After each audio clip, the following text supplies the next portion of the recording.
7. Fiat nodes. In Chapter 2, we saw how the development of the global monetary system after World War I, the gold exchange standard, largely mirrored the arrangement the British Empire had with some of its colonies before the war. As the victors of the war, and the main financial heavyweights of the world economy, Great Britain and the US used the 1922 Treaty of Genoa, the international accord that instituted the gold exchange standard, to design a new global monetary system in which their client states had to rely on the dollar or the pound sterling. In theory, if the US and Great Britain had been on a strict gold standard, then the gold exchange standard would have been no different to the gold standard. But because 32 foreign central banks needed to leave their gold with the two major central banks in order to give it salability across the planet, these two countries had significant leeway in inflating their currencies beyond their gold reserves, effectively exporting their inflation abroad. This alleviated the pressure on their currencies, particularly the overvalued pound sterling. The Treaty of Genoa was the prototype for the monetary arrangements that prevailed between the leading economies with reserve currencies and the neo-colonies. Bank of France Governor Émile Moreau astutely described this arrangement as veritable financial domination and a separation of currencies into two classes. England, having been the first European country to re-establish a stable and secure money, has used that advantage to establish a basis for putting Europe under a veritable financial domination. The Financial Committee, of the League of Nations, at Geneva has been the instrument of that policy. The method consists of forcing every country in monetary difficulty to subject itself to the Committee at Geneva, which the British control. The remedies prescribed always involve the installation in the central bank of a foreign supervisor who is British or designated by the Bank of England, and the deposit of a part of the reserve of the central bank at the Bank of England, which serves both to support the pound and to fortify British influence. To guarantee against possible failure, they are careful to secure the cooperation of the Federal Reserve Bank of New York. Moreover, they pass on to America the task of making some of the foreign loans if they seem too heavy, always retaining the political advantage of these operations. England is thus completely or partially entrenched in Austria, Hungary, Belgium, Norway, and Italy. She is in the process of entrenching herself in Greece and Portugal. The currencies of Europe will be divided into two classes. Those of the first class, the dollar and the pound sterling, based on gold, and those of the second class based on the pound and dollar, with a part of their gold reserves being held by the Bank of England and the Federal Reserve Bank of New York.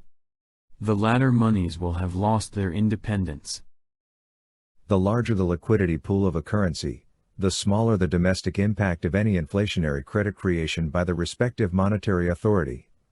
In an economy in which the total demand for monetary cash balances is $10 billion, the money supply increasing by $1 billion would cause a far bigger impact on prices and economic calculation than if the same increase had happened in an economy in which the total demand for monetary cash balances was $100 billion. The larger the pool of liquidity using the Bank of England's and the Federal Reserve payment and clearance networks, the less U.S. and British inflation would be felt at home. After the Treaty of Genoa, the U.S. and the British government's prime imperative was to get as many central banks to hold as much of their currencies as possible. This was unprecedented money printing and inflationism on a global scale. As other governments, institutions, and private actors began settling trade in dollars and pounds, they needed larger quantities of these reserves. World politics has since been largely motivated by major governments' desire to get their inflationary currencies adopted as international reserves to allow them to engage in more politically expedient inflation. National central banks were the nodes of the fiat network. The more nodes that could be set up worldwide, the more gold would pour into the British and American central banks. The more liquidity that existed on the network, the more inflation America and Britain could get away with. The dynamic created by the Treaty of Genoa and the gold exchange standard might lead an observer to wonder whether British and American support for national liberation movements was not purely altruistic but rather a self-interested move to create more fiat nodes in nascent countries. The new global monetary system was termed a system of monetary nationalism by Friedrich Hayek. By monetary nationalism I mean the doctrine that a country's share in the world supply of money should not be left to be determined by the same principles and the same mechanism as those which determine the relative amounts of money in its different regions or localities. A truly international monetary system would be one where the whole world possessed a homogeneous currency such as obtains within separate countries and where its flow between regions was left to be determined by the results of the action of all individuals. It was only with the growth of centralized national banking systems that all the inhabitants of a country came in this sense to be dependent on the same amount of more liquid assets held for them collectively as a national reserve.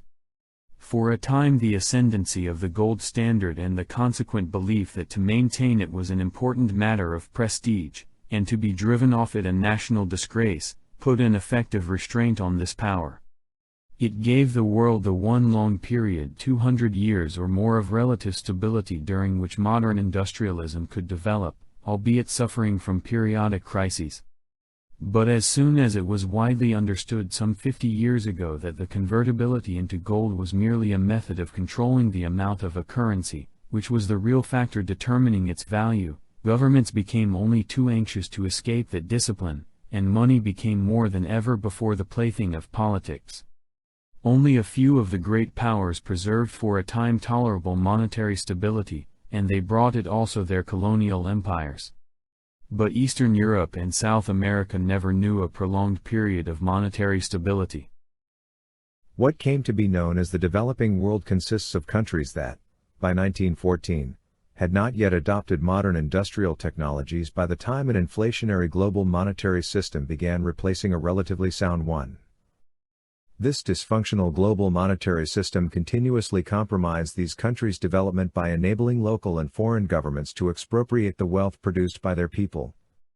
By 1914, the only nations that had achieved a considerable degree of industrialization and capital accumulation were those of Western Europe, as well as the US and Canada.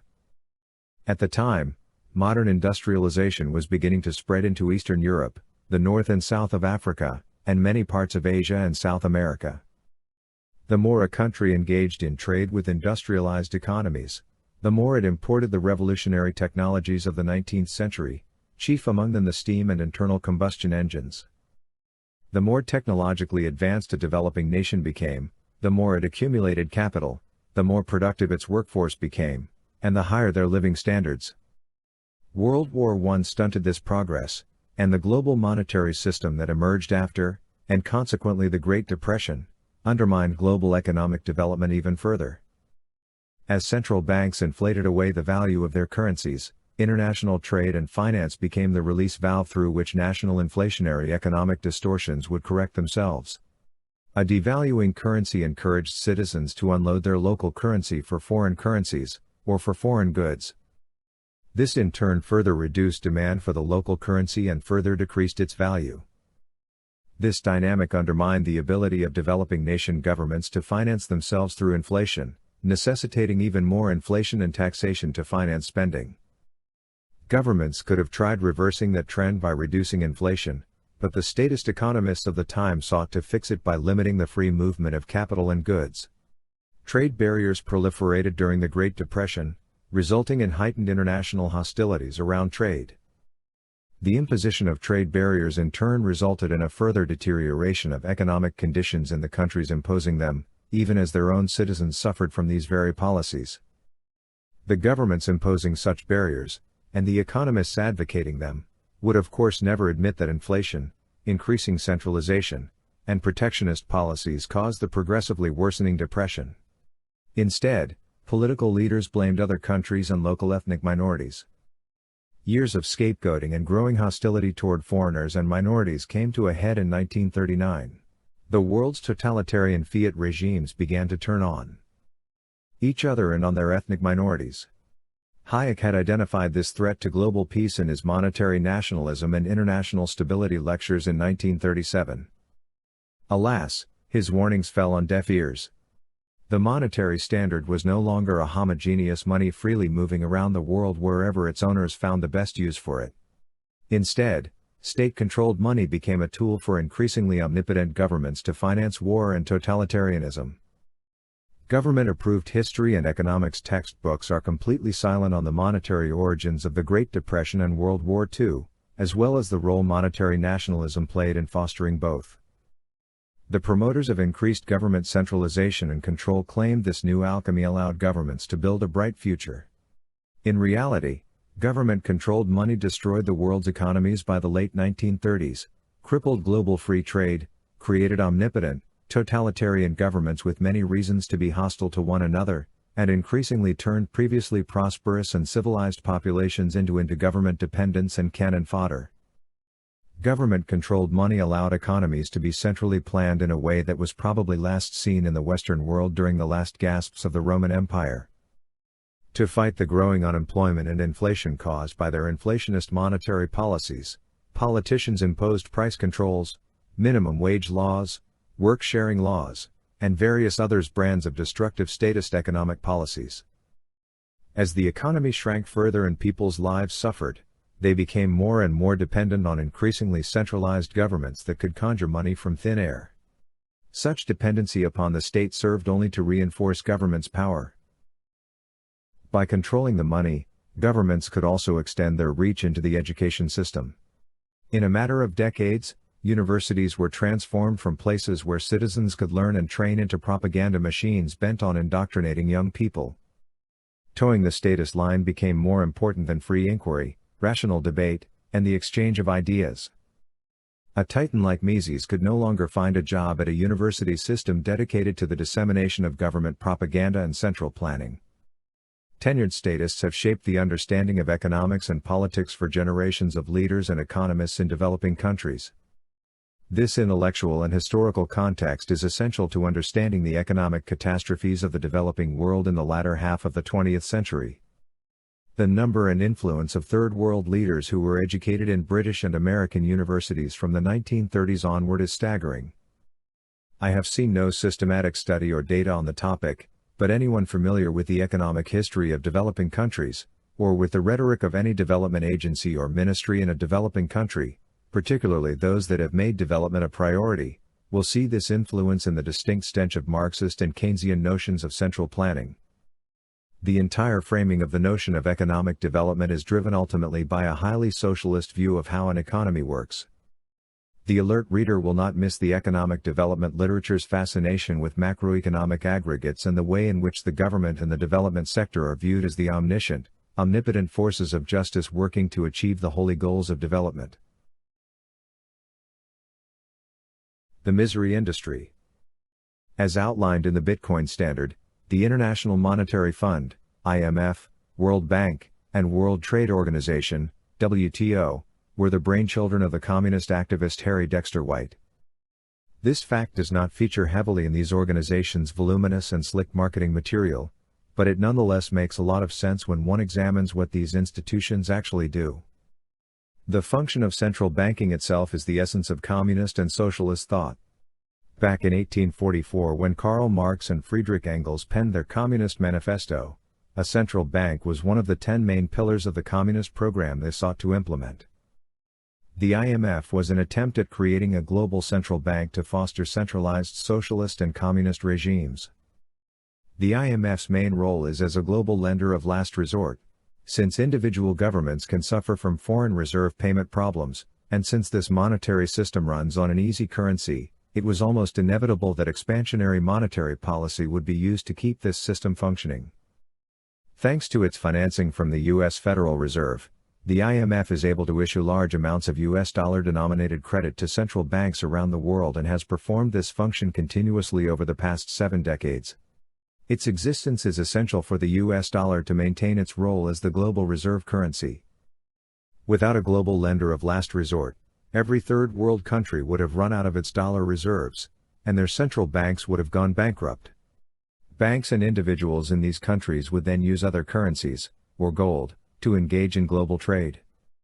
It is no coincidence that the IMF strictly forbids its members from tying their currencies to gold, because this would prevent the US dollar from continuing to function as the global reserve currency, even though a global gold standard would achieve all of the IMF's stated goals. The problem with the IMF serving as the lender of last resort is the same that exists with a monopoly central bank. Its ability to bail out individual banks is a huge moral hazard that incentivizes banks to take on more risk, as they can rely on being bailed out. As the IMF looks to maintain the role of the dollar as the global reserve currency, it encourages all governments to use it and lends to them when they run out of it. Under the gold standard, countries that ran out of gold and went bankrupt were effectively taken over by their creditors. Kings would abdicate if they were bankrupted, and entire lands would be taken over by other countries. There were very serious consequences to government defaults and bankruptcies. But with the IMF able to bail out countries, the consequences for government incompetence and mismanagement are far less serious, as political leaders can always borrow from the IMF to foist the cost of insolvency onto future citizens. The initial purpose of the International Bank for Reconstruction and Development, later to be renamed the World Bank, was to finance the reconstruction of Europe and the development of the world's poorest countries. Inspired by the terrible Keynesian and socialist ideas infesting British and American universities, the Americans decided that what was needed for the world's poor countries to develop was funding for massive government development efforts. From the perspective of the average US or UK bureaucrat and academic at the time, the Soviet Union was the exemplar of economic success. The Soviet brand of central planning would provide, they believed, substantial economic growth and development for poor countries. In order for the US to prevent countries from allying with the Soviets, they reasoned, all centrally planned global development efforts should be American-led. The World Bank was also financed with a line of credit from the US Federal Reserve, and it was the main driver of development planning in the Third World from the 1950s on. The bank's main business model is to issue development loans to poor countries and help them plan their growth around these loans. The scholarship of development economics in the past 70 years can best be understood as elaborate marketing material for these loans. When World Bank planning inevitably fails and the debts cannot be repaid, the IMF comes in to shake down the deadbeat countries, pillage their resources, and take control of political institutions. It is a symbiotic relationship between the two parasitic organizations that generates a lot of work, income, and travel for the misery industry's workers, at the expense of the poor countries that have to pay for it all in loans. The General Agreement on Trade and Tariffs, later to evolve into the WTO, has been the forum in which governments seek to reach agreements on trade. After the value of currencies became arbitrary and unconnected to a neutral free market commodity, and as capital controls limited the free movement of capital, trade became a significant pressure release valve for monetary distortions. The WTO was built on the insane premise that a central global authority could somehow regulate the flow of trade to prevent imbalances, as if the trade flows were the cause of the imbalances rather than a symptom of monetary manipulation. The WTO severely undermined the free movement of goods and services in the 20th century, even though technological advancements allowed for faster and cheaper movement of goods than ever before. One of the most important functions of the WTO today is to stifle the free movement of technological innovations worldwide by forcing countries to accept U.S. patent and copyright law. Forcing countries to apply U.S. intellectual property laws domestically makes it much harder for developing country industries to build on new technologies, slows the speed and spread of innovation. But it does benefit the large corporations that have enormous influence over the WTO. In addition to these three main institutions, commonly referred to as the International Financial Institutions, IFIs, there has been a large growth in international and national development organizations globally. These organizations are involved with all aspects of life in the average third world country and have grown into monopoly central planners with control over many sectors of developing economies. The final component of the misery industry is its academic wing. This wing comprises thousands of academics studying development, and planning, executing, and assessing development projects and strategies worldwide. Development economics makes no sense whatsoever as an independent discipline of economics, since the realities of economics are equally true in developing and developed countries. Nothing is gained from isolating developing countries' economies and studying them as if they were different. No intellectual reason exists for this separation, nor is there market demand for this ridiculous field of study. The demand is purely manufactured by the misery industry and its many tentacles. Readers who are unfamiliar with development economics literature should consider themselves lucky. In 7 decades, thousands of scholars have produced endless heaps of reports, papers, studies, and books on development economics, all of which concludes essentially nothing. These academics' only real achievement is the creation of very rich case studies on central planning's myriad failures, in an endless tale of self-reinvention with ever more ridiculous feel-good buzzwords and corporate boilerplate that never questions one universally important tenet: development requires debt and financing, which require growing amounts of bureaucracy, and more funding. No matter what the latest global menace is, operationally, the solution is to convert a Federal Reserve line of easy money into third world debt to produce more jobs for misery industry bureaucrats and their foot soldiers. Freedom from accountability. The misery industry's fiat foundations make it so far removed from the free market that it operates in a complete vacuum of accountability and responsibility. As explained by William Easterly, these organizations have a fundamental and intractable principal-agent problem. The supposed beneficiaries of their services are not the ones paying for them, so the providers will never be accountable to them. They are instead accountable to their donors and funders in the rich countries. As such, their actions are always driven to satisfy the demands and interests of their employees first, their donors second, and their beneficiaries last. The misery industry is full of stories of projects that sound great to the donors but are terrible for the recipients. Since the donors do not benefit from the project, they will never have more than a passing interest in its outcomes, as opposed to the beneficiaries whose lives are dependent on it, despite not having the power to control the project. This asymmetry creates highly skewed incentives for the project's providers and ensures they do not face real accountability for their actions. The World Bank has for decades been the butt of many jokes because it alone is responsible for assessing the success of its own projects. Whereas in a free market, the consumer is the beneficiary who decides which companies to finance, and governments have at least a pretense of political accountability to democratic institutions, in the misery industry the only kind of accountability is self-accountability. The World Bank itself decides on which projects to undertake and how much to fund them. Afterward, bureaucrats drawing a salary from the bank conduct internal reviews and issue assessments. As you would expect from any bureaucracy, it is not really possible for any real critical self-assessment to emerge, because it does not have to. The World Bank's funding is practically limitless. So long as the Federal Reserve's fiat credit is accessible, there is no market pressure to deliver goods and services. The Fed ensures that the World Bank can never go out of business regardless of whether its projects fail miserably. Without real consequences, there cannot be real accountability. The World Bank itself decides on which projects to undertake and how much to fund them. Afterward, bureaucrats drawing a salary from the bank conduct internal reviews and issue assessments. As you would expect from any bureaucracy, it is not really possible for any real critical self-assessment to emerge, because it does not have to. The World Bank's funding is practically limitless. So long as the Federal Reserve's fiat credit is accessible, there is no market pressure to deliver goods and services. The Fed ensures that the World Bank can never go out of business regardless of whether its projects fail miserably. Without real consequences, there cannot be real accountability. The misery industry is also notorious for retaining and rewarding the most incompetent of its staff members, an ideal and lucrative gig for anyone seeking to avoid accountability and responsibility. In free markets, any job entails significant responsibilities and accountability, but working in development organizations comes with even less accountability than working in government.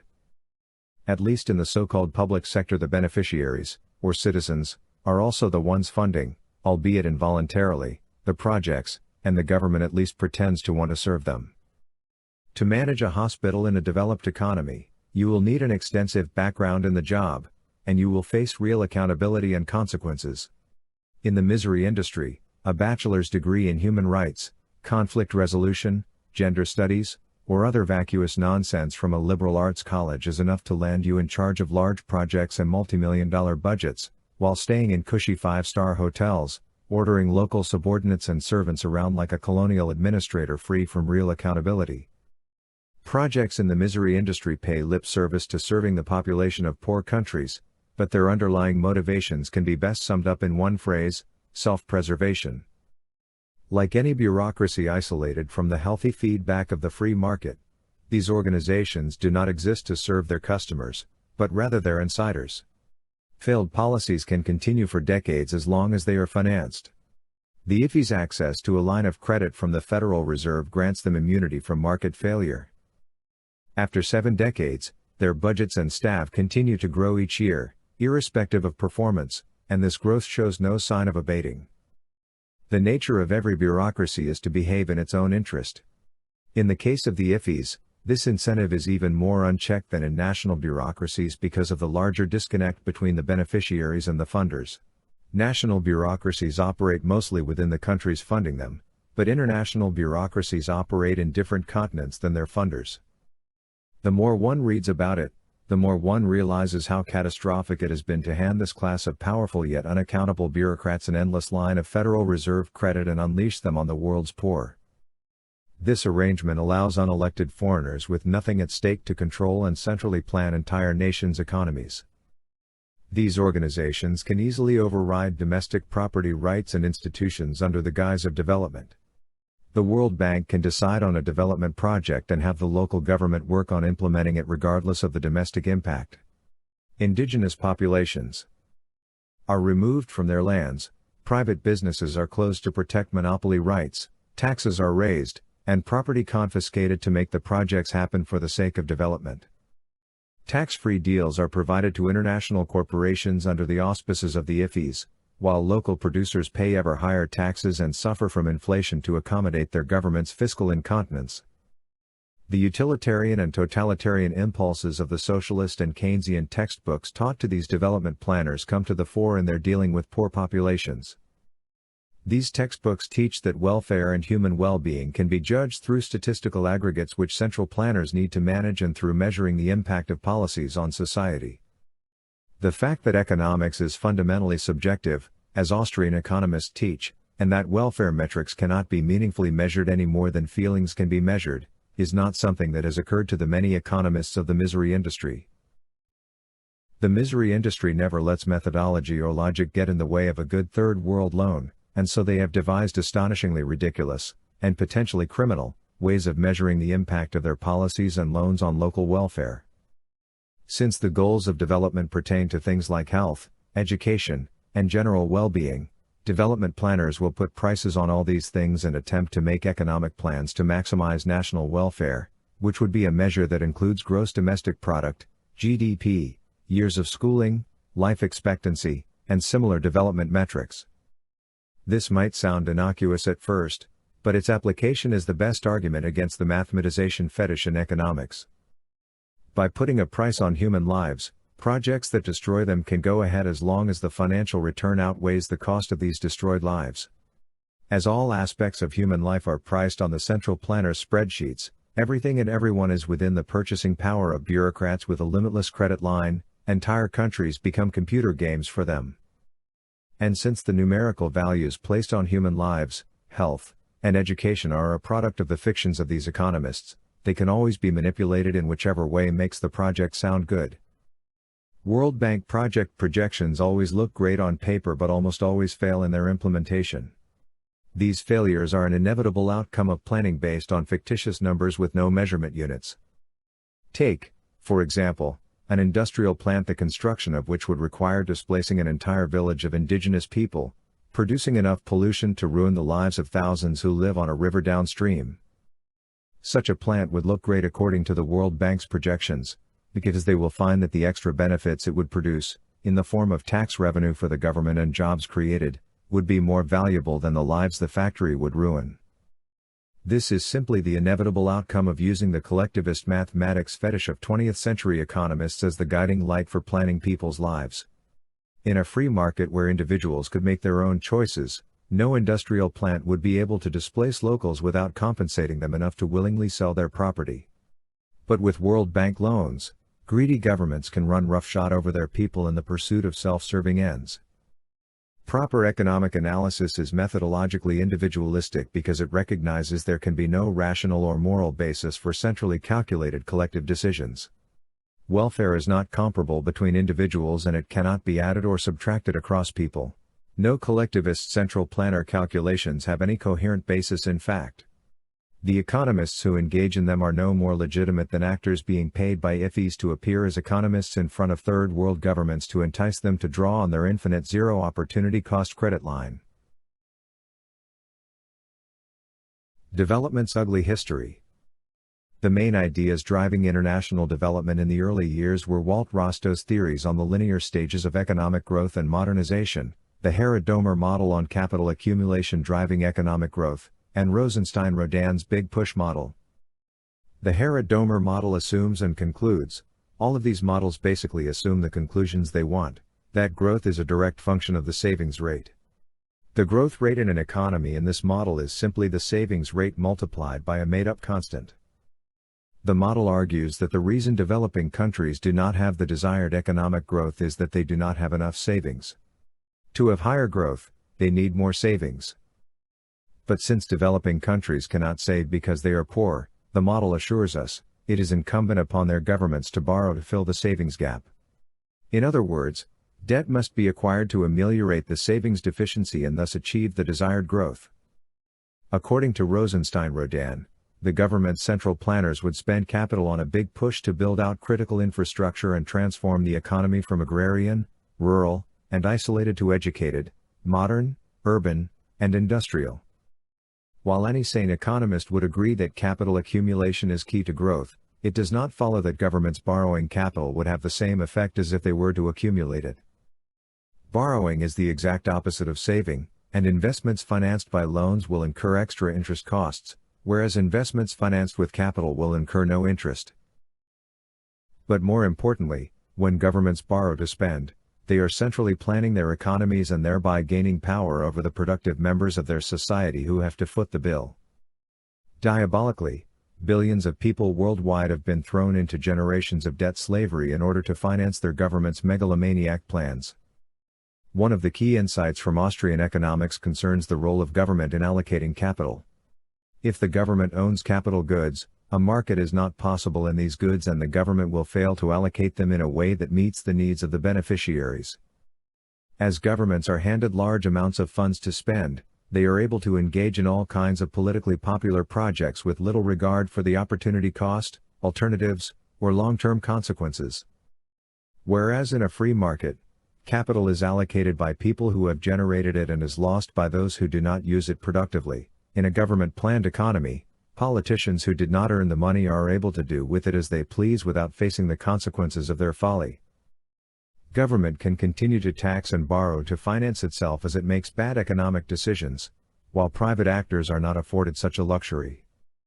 Capital allocation by governments cannot be compared to capital allocation by individuals. It makes little sense to think of the money that governments spend as capital investment, as it really resembles consumption more than investment. Governments and politicians spend money more on buying votes and loyalty than on investing in the future. The profligacy of government development projects and the conspicuous consumption by everyone involved only highlights this point. Had development economists understood economics, they might have realized this point. But having been miseducated at Keynesian and socialist Fiat universities, the conclusions they arrived at blamed everything and everyone except international lending and the World Bank. A new round of models, buzzwords, and development strategies were announced, and lending and central planning resumed under their banner.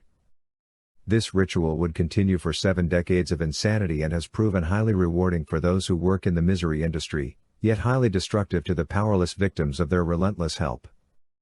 The misery industry constantly judges its failures and concludes the problems lie in some of the cosmetic meaningless terms they use to impress each other. More participatory planning is needed, stakeholder engagement needs to be improved, etc. The solution is inevitably bigger budgets, more debt, and more central planning. After the failure of the initial generation of development planners, development economists moved on to more convoluted models that viewed development as a more complex transformation of society. With lots of meaningless mathematical models, the misery industry started moving toward a more hands-on approach to central planning, getting into smaller projects, managing critical infrastructure, and targeting poverty alleviation directly. The results were not much better than before. By the 1970s the development failures piled high, and a lot of soul-searching within the misery industry would lead to more government control and more centralized economic planning. As the dependency school approach became more popular, government central planning became far more pervasive. The combination of global easy money, following the U.S. government's decision to suspend gold redeemability, and governments and international bureaucracies staffed with Keynesians and Marxists proved disastrous. Global banks were flooded with liquidity they wanted to lend, and Marxist and Keynesian governments had an insatiable demand for more money to run their catastrophic centrally planned schemes. The misery industry was more than happy to be the matchmaker in this. More and more developing countries became saddled with massive debt in the 1970s as interest rates continued to drop.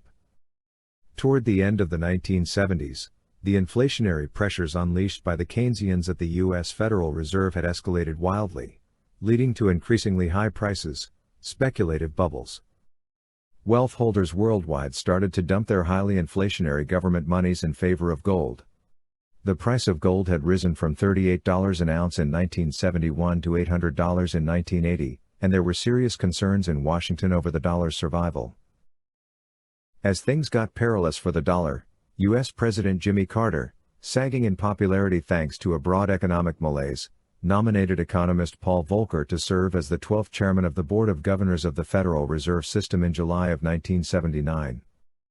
Volcker immediately set to work saving the dollar from destruction by reining in monetary policy and raising interest rates, which had enormous repercussions globally. Suddenly, every government with an unsustainable but manageable debt burden under low interest rates was now unable to make their increasingly larger interest rate payments. The 1980s would be the decade of third world debt crises. As a third world country's central bank's foreign reserves become insufficient to cover its government's debt obligations, the problem of the balance of payment functions described above turns the government's own insolvency into a national catastrophe. Under the classical gold standard, life could continue normally for citizens of a country whose government went bankrupt. The king or government would be considered personally liable for the debts, and they would have to sell lands or property or abdicate their rule to their creditors. But under monetary nationalism, the first thing sovereigns can do when facing repayment problems is to lean on the central bank to use its monopoly control over virtually all of a country's capital to finance the government. This can take many forms, of course, all of which have been tried by your favorite kleptocratic regimes of the 20th century. The simplest is for the government to issue more local debt and have the central bank buy it, which in turn increases the local currency supply, reducing its value. Inflation is just the first and most inevitable outcome of the debt burden and central planning foisted on poor countries. Far more terrible consequences follow as governments attempt to fight this inflation. Should the government try to prevent the exchange rate from declining by setting a fixed rate, its reserves would collapse as people redeem their local currency for global reserve currencies. As it seeks to stem the bleeding of reserves, it will start to compromise the other functions of the central bank, with devastating consequences. It could begin to restrict trade to prevent people from sending their foreign exchange abroad. It could forcefully prevent capital from exiting the country. It could confiscate bank accounts. Each of these interventions would result in the exact opposite of their intended consequences. As capital controls proliferate, the government may maintain the foreign reserves already in its possession, but it would scare away any new foreign capital from entering the country for a very long time. This would snowball into an even bigger problem for the balance of payment accounts.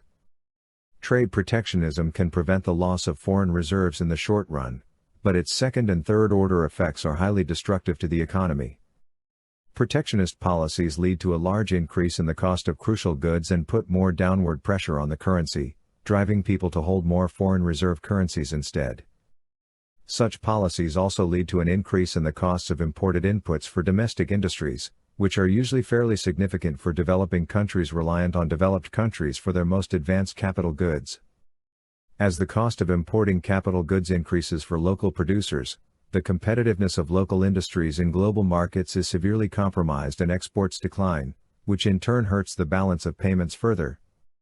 While confiscating bank accounts can provide a quick short-term fix, it destroys the trust people have in their banking system and makes them far less likely to save for the future, reducing the amount of capital accumulating in banks.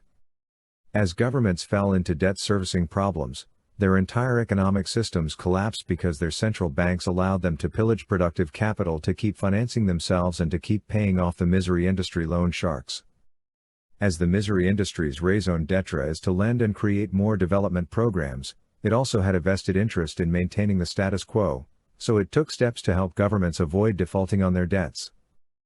Propping up states at risk of insolvency by having them borrow ever larger amounts was the only way the circus of economic development financing could continue. The IMF shined in its role as global lender of last resort in the 1980s, with its famous stabilization policies and structural adjustment programs. As countries were close to default, the IMF would provide them emergency financing conditional on their compliance with its package of stabilization policies and policy reforms. These policies were marketed around the world as free market reforms, but in reality, they were nothing more than a continuation of debt-financed government central planning. The IMF's privatization programs replaced government monopolies with private monopolies usually owned by the same people. As part of the debt relief deals signed with the misery industry, governments were asked to sell off some of their most prized assets. This included government enterprises, but also natural resources and entire swaths of land. The IMF would usually auction these to multinational corporations and negotiate with governments for them to be exempt from local taxes and laws. After decades of saturating the world with easy credit, the IFIs spent the 1980s acting as repo men. They went through the wreckage of third world countries devastated by their policies and sold whatever was valuable to multinational corporations, giving them protection from the law and the scrap heaps in which they operated. This reverse Robin Hood redistribution was the inevitable consequence of the dynamics created when these organizations were endowed with easy money. As part of these free market reforms, the IMF would recommend imposing more taxes to close the budget gaps, using free markets as a cover to pass off its global Fiat mining enterprise.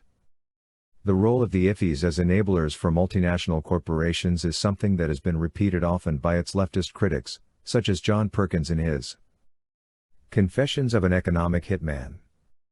While there is some kernel of truth to Perkins' sensationalist stories, there is of course much that is missing and much that is clueless. Having worked for these organizations for decades, Perkins' critique is typical of the lefty Fiat insiders who criticize these institutions while living off of their paychecks, concluding that the problem is that they are free market institutions and the solution is more central planning. In my estimation, approximately 90% of the people who work for international financial institutions can be classified as leftist critics of these institutions. American actor Joseph Stiglitz has made a lucrative career from these organizations by playing the role of an economist who criticizes them, demanding they shift toward more central planning and debt financing, even as he collects paychecks from them.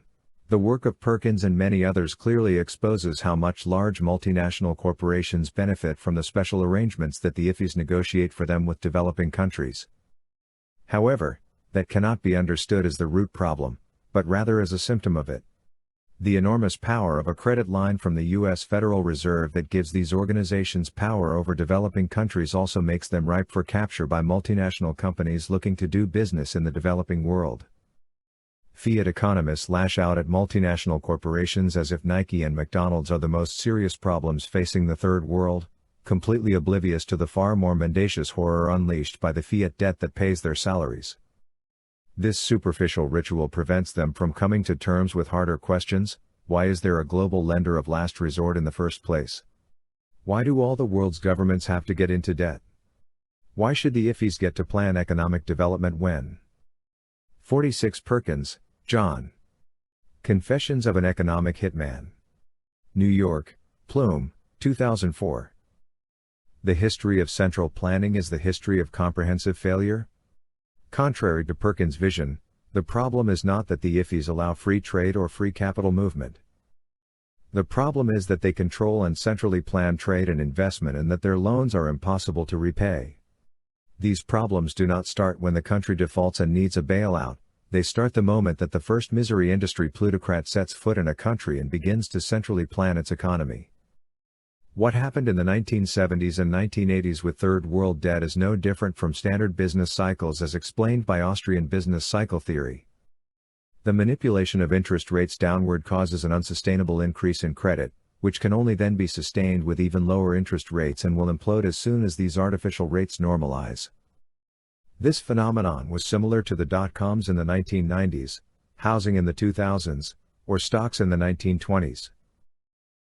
To get an idea of how utterly destructive the misery industry is, one need only pick up a development economics textbook and read the laughable explanations of this third world debt crisis. It is astonishing to see the mental gymnastics required in order to pretend that the problem has nothing to do with the monetary policy of the central bank that bankrolls the misery industry, or with flooding the third world with debt, or with their centrally planned economies. In the misery industry, the reason developing countries took on a lot of debt is because Arab countries raised oil prices in the aftermath of the 1973 Yom Kippur War, which led to them having excess capital stored at banks, which banks then had to lend out. The inflationary monetary policy of lowered interest rates is completely ignored. To the extent that the U.S. Federal Reserve is ever blamed for this, it is only blamed for raising interest rates in 1980, not for the decade of low interest rates that had ensnared these countries in debt. Suddenly, central banks stop mattering when they do something bad, it's just market failure. The masochistic reader is invited to read Chapter 13 of Michael P. Todaro and Stephen C. Smith's Economic Development and see for themselves a fine sample of these rationalizations. The misery industry grew enormously while destroying the economies of the Third World and bringing them to bankruptcy, and it also thrived while rescuing them from their debt crises. The staff and budgets of these organizations have continued to rise, before and after debt crises, irrespective of any success or failure metrics. IFI internal reports will forever bemoan their failures to achieve their macro goals and the individual failure of their projects. The only way to understand their continued survival is to realize that the feel-good buzzwords of their stated objectives, development, growth, sustainability, children's education, disease elimination, etc., are not their actual objectives. Their survival can only be understood as the result of their success in meeting their real objectives. 1. Providing lucrative careers for the insiders in these organizations. 2. Maintaining the dollar's role as the global reserve currency, and 3. Allowing the U.S. government an unprecedented degree of control over the economies of the world. On all three counts, the IFIs have succeeded remarkably. Any goal these organizations might have outside these three is rhetoric. A real impact assessment. The impact of the misery industry has been to pillage the citizens of the world's poorest countries to the benefit of their governments and the U.S. government that issues the reserve currency they use. By ensuring the whole world stays on the U.S. dollar standard, the IMF guarantees the U.S. can continue to operate its inflationary monetary policy and export its inflation globally. Only when one understands the grand larceny at the heart of the global monetary system can one understand the plight of developing countries. Fiat economists are completely silent on this, since their paycheck and third world Raj status are dependent on them not understanding it. Domestically, the main impact of the misery industry has been to allow governments to take on larger amounts of debt and the disruption of the flow of financial and human capital. Instead of allowing entrepreneurs and individuals to reap the rewards of their productive work and have the successful among them in charge of more capital allocation decisions, thus shaping the decisions of other producers in meeting their demands, the average third world government confiscates the wealth of its productive citizens and puts capital in the hands of clueless unaccountable misery industry central planners and their subordinates in local governments. In the absence of a free market, thanks to the misery industry central planning, the misery industry itself ends up being the most lucrative employer in developing countries. Instead of the brightest talents of developing countries seeking to work in a productive capacity and serve their fellow citizens, they are attracted to jobs in the misery industry and end up shuffling papers, writing reports, and conducting the studies nobody reads but that are necessary to keep the funding flowing. On top of destroying the market economies of poor countries and turning them into centrally planned failures, the large amounts of debt enable them to persist longer in failed policies, which conveniently gives the donor governments a great excuse to control them politically. The net result is that the third world is not just centrally planned, it is also accountable to foreigners instead of locals. Without the misery industry to bail out every kleptocrat in the third world, there would not be constant inflation and recession. On the contrary, it would only take one of these crises to completely destroy any government that engaged in it, thus allowing for a new start. Had kleptocrats not constantly had recourse to the IFI's endless credit lines, they would quickly bankrupt themselves until they were replaced by governments that behaved responsibly and only spent less than they taxed. A single hyperinflationary episode that destroys a government and replaces it with a monetarily disciplined one is a far better outcome than the eternal purgatory of constantly high inflation, fiscal crises, capital controls, protectionism, and central planning that the IMF promotes. If you live in a poor country, you are witnessing the value of your money collapse through your government's own inflation and the inflation of the US dollar backing it. You are suffering from monetary central planning on a local and global level. You are witnessing the distortion of your local markets through the intervention of foreign central planners. The brightest minds in your country will be tempted to enter into parasitic careers in the misery industry rather than produce something of value. The argument of this book is not that the misery industry is responsible for making poor countries poor. Rather, in light of all the ways in which the misery industry disrupts and destroys the economic and political institutions of a poor country, it is very hard to argue that it has not hampered developing countries from developing, growing, and eliminating poverty. In sum, the sprawling bureaucracy that is the misery industry has achieved precisely the opposite of its stated goal. Development successes. Within the development industry, there is an almost mystical air to the question of how development can happen. The time of simple answers is well past us at this point, and the gibberish reports produced by today's international organizations offer nothing concrete in their meaning-free but grammatically and politically correct platitudes. These organizations cannot in any meaningful way claim to have succeeded in their original missions. Nevertheless, the world has witnessed significant improvements in standards of living, along with the steady elimination of poverty, absolute poverty, illiteracy, and many diseases. The idea that these organizations are in any way to thank for this progress is a fiction that not even their own economists entertain too seriously. An examination of the history of economic development over the past 7 decades shows very clearly how there is no mystery to it and that development conforms to the fundamental tenets of economics. All over the world, and not just in developing countries, societies that have secure property rights, free markets, relatively open international trade have prospered and eliminated poverty the most effectively. As 19th-century industrial technology has spread to the rest of the world in the 20th century, despite government restrictions and controls, it has brought the living standard improvements that it always brings.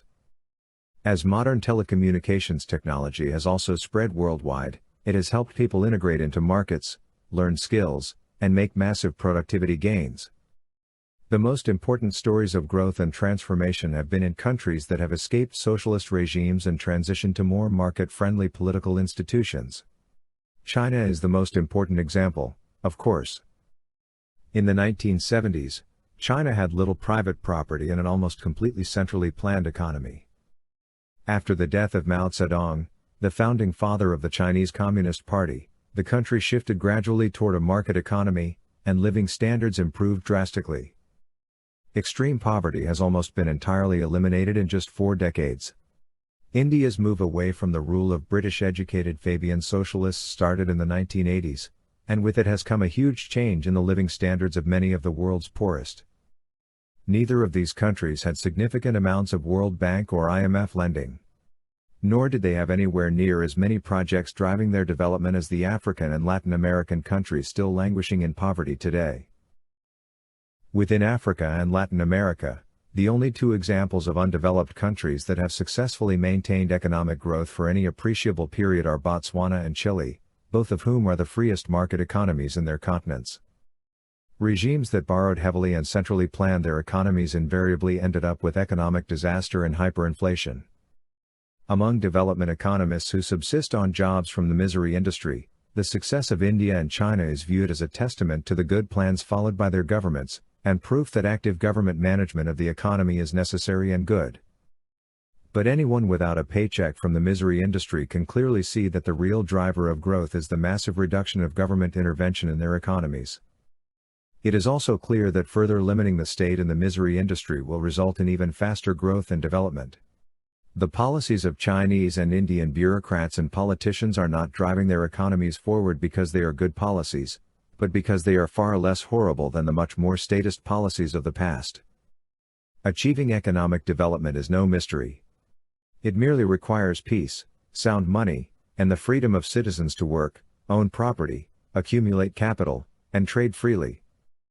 The mystery is how to centrally plan economic development while taking on large amounts of loans from the international financial institutions. This is why development economists are ultimately mystified.